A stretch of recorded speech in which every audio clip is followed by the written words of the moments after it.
បាទសួស្តីបងប្អូនទាំងអស់គ្នាថ្ងៃនេះដែរខ្ញុំមកវាយអារម្មណ៍បងប្អូនទាំងអស់គ្នាមកមើលអំពីដំណាំផ្លែឈើធម្មជាតិដែលដាំដោយផ្ទាល់ដៃបាទអានេះដើមមៀនខ្ញុំដាំបានរយៈពេលប្រហែលជា5-6 ឆ្នាំហើយបើគិតសពទៅហើយអត់ដែលបានដាក់ជីអីវាទេសំខាន់ផ្លែមកក្រាក់មេឃក្រាក់ដើមមកធ្លាក់ជ្រុះពេញដីមួយឆ្នាំទៅមួយឆ្នាំហើយទីទៀតហ្នឹងវានឹងចេញក្តាប់ចេញផ្លែហើយបើបងប្អូនមានចំណាប់អារម្មណ៍អាចតាក់ទងមកខ្ញុំបានខ្ញុំនឹងផ្ញើជូន free ហូបទាំងអស់គ្នាហើយសំថាបងប្អូនចេញថ្លៃសេវាខ្លួនឯងហូបអត់អស់ទេម្ដុំនេះសិតតែផ្លែឈើហូបផ្លែនៅខាងនោះកាមេរ៉ាមែនអាចបង្វែរទៅមើលខាងដើមបឺនោះដើមបឺនោះក៏ផ្លែច្រើនណាស់អានេះត្រៀមដាក់ដើមផាសិនគ្រាន់ហូបខ្លួនឯងចែកបងប្អូនសាច់ញាតិអីអានេះដើមខ្នោបាយស្រាចិត្តផុតពូជអស់ហើយសល់តែម្ដងមិនដែលឃើញមានណាដាំឥឡូវគេពេញនិយមតែញ៉ាំប្រភេទផ្លែឈើអីខ្នោការ៉ុតខ្នោអីមែនទេហើយមួយទៀតខ្ញុំចង់នាំបងប្អូនអរគ្នាទៅជួបលោកគ្រូម្នាក់ដែលគាត់នៅក្បែរនេះដែរគាត់ក៏ដាំផ្លែឈើច្រើនដែរផ្លែឈើដំណាំគាត់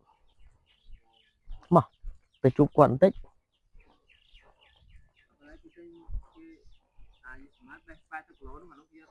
លោកគ្រូជំរាបសួរលោកគ្រូលឺល្បីលោកគ្រូរវល់ហ៎ចង់ឆ្លៀតឱកាសសុំសួរលោកគ្រូប្រហែលសំណួរអត់អីទេលោកគ្រូរវល់សិនចុះសុំចាប់ម៉ៃឡើយនេះលោកគ្រូបាទលោកគ្រូនេះល្បីលឺលោកគ្រូមានដំណាំដាំហូបផ្លែច្រើនដែរខ្លួនឯងដាំខ្លួនឯងលោកគ្រូអាចជួយបង្ហាញខ្លះបើច្រើនដើមហ្នឹងក្រោយទៀតមានបានលក់ចេញលក់អីបានច្រើនណាលក់មកគោហើយឥឡូវទៀតតាមើលតាមានតារាងបាល់មានអីទៀតនេះយ៉ាមានអាចចំអកនេះមកស្វាគមន៍ទៀតនេះសាម៉ៅទឹកចេញក្តាប់វាកំងប្រហែលជាង300គីឡូផ្ញើទៅតាមណាប្របន្ថានណានេះផ្លែនេះមើលនេះសូម្បីតែក្រោយផ្ទះក៏សិតតែផ្លែដែរបាទផ្លែថតតាណាផ្លែល្អបានហើយអូមានតាំងពីម្នាស់មានតាំងអីម្នាស់អីគេលោកគ្រូតែខ្មុំតែខ្មុំ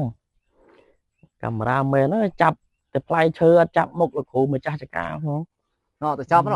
លែជីវិតស្រស់ស្រាយមែនតើលឿនហើយ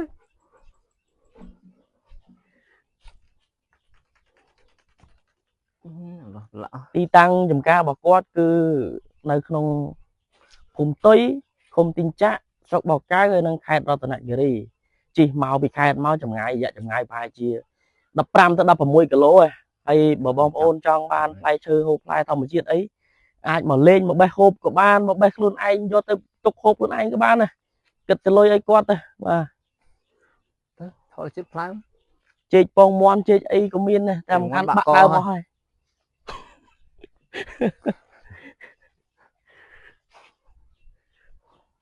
ចូលជាប្លុកទៀតឥឡូវលុយមែនបាទចាំជួបគ្នានៅវីដេអូបាទមិញបានលឺអាមកកណាត់ចុងក្រោយមិញនិយាយដាច់ដោយសារអីពេលហ្នឹងមេឃភ្លៀងផងហើយមេឃភ្លៀងហើយ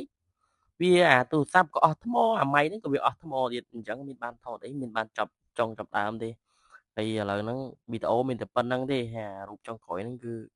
មានលេខទូរស័ព្ទតំណតំណងសម្រាប់តាក់ទងទៅកាន់លោកគ្រូឲ្យគាត់មានបឺតាមពិតទៅមិនមែនមានតែបឺទេតរ៉េនសាម៉ៅអីក៏មានដែរបាទសូមអរគុណ